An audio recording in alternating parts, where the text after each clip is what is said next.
Bismillahirrahmanirrahim. Assalamualaikum warahmatullahi wabarakatuh. Alhamdulillah rabbil alamin. Wa bihi nasta'inu ala umuri dunya waddin. Allahumma shalli wa sallim wa barik ala sayyidina Muhammadin wa ala alihi wa sahbihi ajmain, amma ba'du. Jemaah salat maghrib rahimakumullah. Pada kesempatan maghrib ini saya ingin menyampaikan tentang bagaimana kita itu menghindar atau keluar dari suatu ekosistem yang tidak mendukung kita untuk taat kepada Allah, atau bahkan sebaliknya, ekosistem itu menjerumus kita atau mengajak-ngajak kita, menarik-narik kita untuk masuk kepada Allah. Saya akan mulai dari cerita dahulu ya. Mungkin masih banyak yang hanya mengira-ngira gitu ya, seperti apa sebetulnya ekosistem di dalam penegakan hukum di negeri ini gitu ya. Ini kejadian tahun 2000 atau 2001 begitulah. Jadi coba bayangkan itu. Saya punya klien yang menantunya itu sahabat dekat dengan Ustadz Z. Jadi dia itu punya tanah, sudah resmi menjadi milik dia, bahkan sudah menang dari pengadilan, sudah eksekusi. Kemudian ketika dia sudah jual ke suatu kampus, ketika akan dibangun oleh kampus itu, diserbu oleh preman. Preman itu yang awalnya adalah si penjual tanah tersebut kepada mertua sahabatnya Pak Ustadz Z tadi itu. Nah, mertuanya tadi itu kemudian jadi klien saya, Pak Ali Harharah, Allahu yarham. Saya urus, saya semuanya lengkap, karena udah nggak ada salah apa-apa, itu pasti menang terus.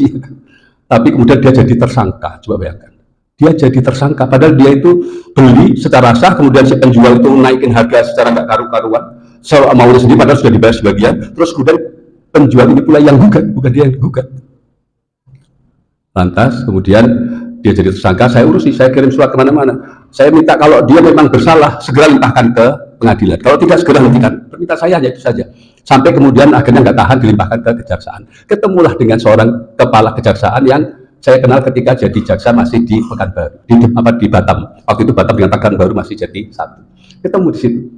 Nah, saya minta tolong sebagai sahabat, tolonglah hentikan kalau memang Anda yakin ini nggak ada kasus, kan gitu ya. Tapi kalau memang Anda yakin ini ada kasus, segera limpahkan, jangan dilama-lamakan. Karena apa? Ini suatu siksaan batin bagi klien saya. Ya, oke. Apa yang dilakukan kemudian? Ternyata dia memediasi supaya apa? Supaya dia juga dapat bagian. Dia mediasi, ya, antara si orang pelapor ini dengan si tersangka ini. Dia mediasi. Terus akhirnya sudah mulai diujian lah. Jadi si tersangka ini harus masih menambah sekian M gitu ya. Saya sudah enggak itu, saya berusaha tidak campur di situ. Cuman saya sempat satu kali telepon si Kajari tadi itu ya, teman saya waktu di Batam. Bagaimana kasus ini? Saya baru pulang dari haji. Oh ya, tahun 2000 saya baru pulang haji dari tahun 2000 itu. Saya tanya, bagaimana kasusnya ini? Ya ini sudah hampir selesai kata dia gitu, sudah hampir deal. Tapi ada yang saya bicarakan, Pak Lutfi kata dia itu. Apa itu? Gini loh Pak. Ketika saya mau pindah ke Jakarta, itu saya diberitahu oleh teman-teman saya, di Jakarta ini semuanya itu sudah serba terhidap.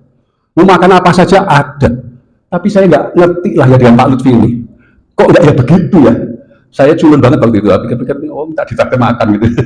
Oh ayo, kapan? Saya cuma bisa gitu. Iyalah, dia nggak peduli dengan reaksi saya. Dia bilang, ya gitulah Pak, ayolah Pak, coba lah tunjukkan Bapak ini gitu ya.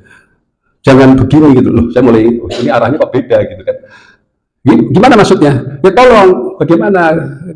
Ngertiin kami juga, kata dia begitu. Oh, ya nanti saya sampaikan ke klien saya. Gitu. Saya mulai nggak enak gitu ya cara ngomong saya, karena bagi saya gitu amat sih kan, kita kenal gitu kan, kok gitu sih gitu kan. Terus kelanjutannya itu mencengangkan saya. Iyalah, apalagi Bapak ini kan baru pulang haji, mestinya banyak amal solehnya. Itu sampai sekarang saya ingat betul itu kata tadi itu. Coba bayangkan, kan banyak amal soleh, mestinya banyak amal solehnya. Saya mengatakan betapa sudah buruknya ekosistemnya itu loh. Ya, ini ngomong tentang ekosistem. Nah, sekarang bagaimana Allah mengajarkan kepada kita menghadapi ekosistem yang seperti itu, yang mendorong kita kepada kemaksiatan. Mengingatkan kita pada kisah Nabi Yusuf alaihissalam. Ya kan? Nabi Yusuf itu kan berada dalam ekosistem yang mengajak kepada kemaksiatan. Saya mau tanya ya, ada nggak sih kemaksiatan yang lebih tinggi ajakannya daripada kemaksiatan yang disampaikan kepada Nabi Yusuf? Nggak ada ya Ustaz ya? Nggak ada. Itu udah ajakan kemaksiatan yang paling top bagi saya. Ini wanita penguasa, setuju kan? Begitulah ayatnya, kan? Wanita penguasa tuh ini. Dan pastinya cantik. wa ma ubari'u nafsi gitu kan. Artinya kalau mengikuti nafsu berarti kan ini memang menarik lah begitulah. Bukan karena mukanya jelek terus Nabi Yusuf menghindar, enggak. Wa ma ubari'u nafsi inna nafsal la'amaratun bisu illa ma rahima rabbi. Kan begitu kan ucapan Nabi Yusuf itu. Ya, dan aku tidak membebaskan diriku. Ya. Artinya tidak membebaskan diriku nafsuku itu artinya tidak menganggap nafsuku ini yang hebat lah, tapi karena Allah sudah memberikan rahmat kepada nafsuku sehingga bisa aku kendalikan. Kira-kira begitulah rendah hatinya Nabi Yusuf. Ya. Kemudian bagaimana? Sudah terbukti kan? Jadi sudah valid loh, terbukti bahwa yang sobek itu siapa? Nabi Yusuf dan berada gitu. Sudah terbukti, disaksikan oleh khadamnya di, let's say namanya Siti Zulaikha gitu. Kita sepakatilah namanya itu karena itu yang terkenal namanya itu kan. Anggaplah namanya Siti Zulaikha. Sudah terbukti kan bahwa dia yang salah, Nabi Yusuf yang benar. Tapi apa kata suaminya? Enggak bisa, itu dia marah dengan istrinya. Bahkan istrinya itu bisa mengundang wanita-wanita top negeri itu kumpul di rumahnya. Itu berarti kan lebih kuat istri daripada suami gitu kan begitu. Nah sampai diancam nggak menurut penjara. Ekosistemnya itu sudah sejelek itu, ekosistemnya itu sudah seburuk itu. Bayangkan, coba kita renungkan itulah. Kayak apa ekosistem seburuk itu? Tapi apa yang dihadapi oleh Nabi Yusuf? Apa reaksi Nabi Yusuf? Nabi Yusuf mengatakan, ya, qala rabbi sijnu ahabbu ilayya mimma yad'unani ilayhi wa ila tasrif anni kaidahunna ashdu ilahinna wa akum minal jahilin. Yusuf berkata, wahai Tuhanku, penjara lebih aku sukai daripada memenuhi ajakan mereka. Ya, bukan ajakan Siti Zulaikha loh ya, ajakan mereka, termasuk teman-temannya Siti Zulaikha. Mau digilir gitu Nabi Yusuf jelek itu gitu tuh. Masya Allah kan. Itu dia sesuai daripada mengikuti ajaran mereka. Dan jika tidak engkau hindarkan daripada putih budaya mereka, tentu akan cenderung aku untuk memenuhi dengan mereka, dan tentulah aku termasuk orang-orang yang bodoh. Berdoa dimasukkan penjara supaya terhindar dari mengikuti ekosistem yang maksiat tadi itu. Dan Allah kabulkan. Fastajaba lahu. Allah mengabulkan doanya itu. Coba bayangkan. Ada nggak kira-kira sekarang orang berdoa supaya masuk penjara? Ada nggak? Ada nggak? Ya?